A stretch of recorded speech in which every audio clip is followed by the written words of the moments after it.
나다운 것을 한다는 건 도대체 어떤 걸까요? 나다운 것을 하자. 나다운 공방을 하자. 정말 요새 많이 듣게 되는 이야기인데 도대체 이 이야기는 정말 어떤 뜻일까요? 나다운 것을 한다라는 것에 대해서 저도 모두를 만족시키는 정답을 말할 수는 없겠지만 제가 생각하는 나다움에 대해서 이야기를 좀 해보려고 합니다. 저는 언제나 나답게 살고 싶었습니다. 다른 사람이 가라고 하는 그 길을 가기 싫었고 저만의 길을 걷고 싶었습니다. 누군가와 똑같은 옷을 입는 것도 싫고 똑같은 어떤 물건을 갖고 있는 것도 싫고 내가 너무 좋아서 샀던 가방인데 지하철을 탔는데 누가 들고 있으면 괜히 매기가 싫어집니다. 그런 게 저인데요. 생각해보면 저는 나다운 게 뭔지 잘 몰랐던 것 같습니다. 그때의 저는 그냥 경쟁이 싫었고 독보적이고 싶었습니다. 잘 되고 싶었고 인정받고 싶었어요. 아무도 선택하지 않는 것을 골라야 그렇게 되는 거라고 생각을 했던 것 같습니다. 근데 거기서는 어떤 만족도 없더라고요. 누가 나랑 똑같은 가방을 매서 들기 싫어졌는데 다음 날부터 들지 않고 있는 내 자신을 볼 때 어떤 뿌듯함이나 보람 같은 건 없었습니다. 그냥 찝찝함이 있었던 것 같아요. 내가 좋아서 사는 가방인데 내 맘대로 들지도 못하다니 오히려 아쉬움이 있었던 것 같습니다. 몇 번의 시행착오 끝에 최근에는 이런 깨달음이 생겼습니다. 진정 나다운 것을 하며 산다는 건 취향이나 어떤 단순한 행동의 문제만이 아니구나. 남들이 하지 않는 길을 찾아서 가는 게 아니구나. 진정한 나다운 건 내가 옳다고 생각하는 가치관에서 나오는 모든 것을 말하는 거구나. 아무도 가지 않는 길을 가는 게 나다운 게 아니라 내가 옳다고 생각하고 이것이 정의고 진리라고 생각하는 길을 묵묵히 가는 게 그게 나답게 사는 거구나. 그게 이제 하루 이틀 또 몇 년 쌓이면 길을 가고 있긴 하지만 조금 흔들리고 잠깐 샜더라도 큰 궤적이 하나로 보여진다면 나다운 길을 가고 있다 라고 할 수 있지 않을까라는 생각이 들었습니다. 생각해보면 저는 제가 옳다고 생각하는 것들에 대한 기준이 참 명확했습니다. 교회는 이래야지, 목사님은 이래야지, 친구란 이런 거야, 가족은 이렇게 서로 아껴줘야 해, 이런 말은 하지 말아야지, 이런 말이 듣기 좋은 말이야, 어른들 앞에서는 이렇게 행동해야 돼, 이렇게 사는 게 지혜로운 거지. 어쩌면 고정관념일지도 모르겠는데요. 또 다른 한편으로 보면 제 삶을 튼튼하게 지켜주는 가치관, 세계관이었습니다. 근데 이런 기준이라고 할까요? 이런 것들이 없으면 참 흔들리기 쉬운 것 같습니다. 그리고 나만의 기준이 세워지지 않으면 다른 사람들은 어떻게 하나를 자꾸 살펴보게 돼요. 물론 지혜로운 사람들의 이야기를 잘 듣고 반면교사 삼아서 나에게 적용하면서 지혜로운 삶을 만들어 나가는 것 너무나도 중요합니다.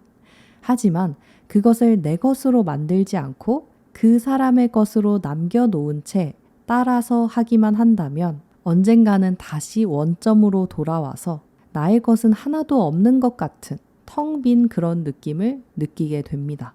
저는 참 사업하면서 성공한 사람들의 이야기, 책들, 강의, 영상 정말 많이 봤던 것 같습니다. 그 사람들의 이야기를 들으면 저도 정말 금방 성공할 수 있을 것 같은 느낌이 들었어요. 그리고 정말 어느 하나 이상한 이야기 하는 사람 없고 다 대단한 이야기를 하고 있었습니다. 그래서 그걸 정말 실행해 보려고 열심히 따라서도 해봤고요. 따라서 해봤을 때 효과가 있는 것도 있었고 저에게 맞지 않았는지 효과가 없는 것도 있었습니다. 근데 이 효과를 떠나서 정말 중요한 건 이게 내 노하우라고 내 경험이라고 이야기하고 어딘가에 알려주기가 뭔가 꺼려지더라고요. 뭔가 자꾸 제가 다른 사람의 것을 복사해서 붙여넣기 하는 정말 카피해오는 그런 사람에 지나지 않는 것 같다라는 생각이 들었습니다. 저도 저의 경험, 저만의 노하우, 나다움을 너무 갖고 싶은데 어떻게 해야 하는지 정말 모르겠더라고요. 제 안에 그런 마음이 있었더라고요. 틀리면 어떡하지? 성공한 사람들은 어떤 방법이 있을 거야. 근데 내가 그게 아닌 답을 선택해서 틀리면 어떡하지? 이 인생 한 번뿐인데 실패하면 어떡하지? 이런 생각이 있었더라고요. 그건 결국 잘하고 싶은 마음이었습니다. 너무 이 인생이 소중해서 잘하고 싶었던 나머지 잘된 케이스만 자꾸 따라하려고 했던 거죠. 그렇게 해서 잘 되면 정말 이 고민도 하지 않았을 것 같은데요. 제 안에 어떤 만족이나 보람, 충만함이 남아있지 않는 것을 보면서 이게 아니구나 라는 걸 깨닫고 있습니다. 그런 생각도 한편으론 들어요. 근데 틀린 건 누가 정의하는 걸까? 누가 판단하는 걸까? 라는 생각이 들더라고요.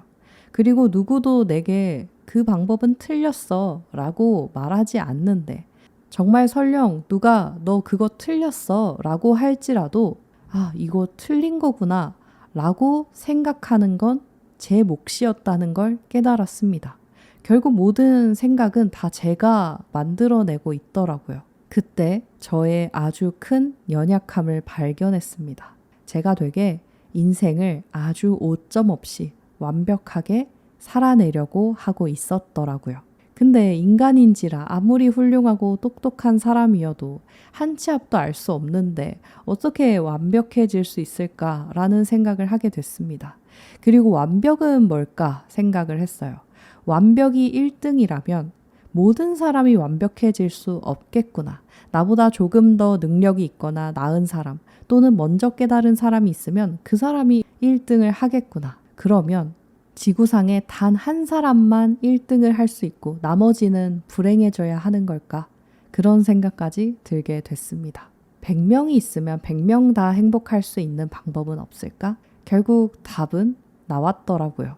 내가 완벽할 수 없는 존재라는 걸 인정하는 데서 시작한다는 생각이 들었습니다. 그리고 완벽이 아니라 완성을 지향해야 하는구나 라는 것도 최근에 깨닫게 됐어요. 그러면 완성을 하는 삶이란 뭘까 생각해 봤습니다. 어떤 결말에 이를지 알 수 없지만 어쨌든 결말에 이를 때까지 하나하나 지금 주어진 것을 완성에 가깝도록 매일매일 만들어 가는 거죠. 그러려면 완성이라는 기준이 있어야 한다는 생각이 들었습니다. 집을 지어도 어떤 집을 짓겠다라는 완성의 기준이 있어야 집을 짓기 시작하는 것처럼 제가 가고자 하는 그 삶의 결말이 어떤 형태였으면 좋겠는지를 디자인을 한 다음에 한 발짝씩 걸어 나가야 되는 거구나 라는 생각이 이어서 들더라고요. 제가 원하는 진짜 솔직한 삶은 사람들과 연결되어 있었습니다. 저 혼자서 잘 먹고 잘 사는 게 아니라 누군가와 함께 공감대를 나누면서 이야기하면서 같이 한번 으쌰으쌰 해보자고 이야기하면서 인정도 받고 칭찬도 받고 또 누군가에게 그 칭찬받은 힘으로 인해서 에너지도 좀 나눠주고 서로 상부상조하면서 상생하면서 같이 살아가는 그런 모습이 제가 진짜 원하는 그런 삶의 모습이었습니다. 이런 삶의 기준들을 세우고 나니까 하나씩 명확해졌어요. 내가 지금 제일 잘할 수 있는 것. 그걸 통해서 이 삶의 목표들을 하나하나 완성해 가면 되겠구나. 그리고 또 그런 생각도 들었습니다. 잘 쓴 드라마나 영화가 우여곡절이 없다면 과연 재밌을까? 라는 생각이 들었어요. 그러니까 내 인생에 우여곡절 몇 개쯤 있어도 더 재밌는 스토리가 되겠다 라는 생각을 하니까 조금은 그래도 두려움이 내려놓아졌습니다. 하지만 정말 제가 쫄보라서 너무 무서워요. 그리고 잘못되면 어떡하지? 실수하면 어떡하지? 열심히 준비한 것들이 무너지면 어떡하지? 라는 생각들이 드는데요. 만약에 제가 그 무너진 걸 다시 쌓아야 한다면 그런 시간도 허락되지 않을까라는 생각이 들었어요. 그러니까 진짜 나다운 인생, 나다운 걸음을 내딛고 싶다면 내가 옳다고 생각되는 내 가치관이라고 생각되는 그 한 발을 내딛어 보는 것, 그것만큼 강력한 것도 없지 않을까 하는 생각이 듭니다.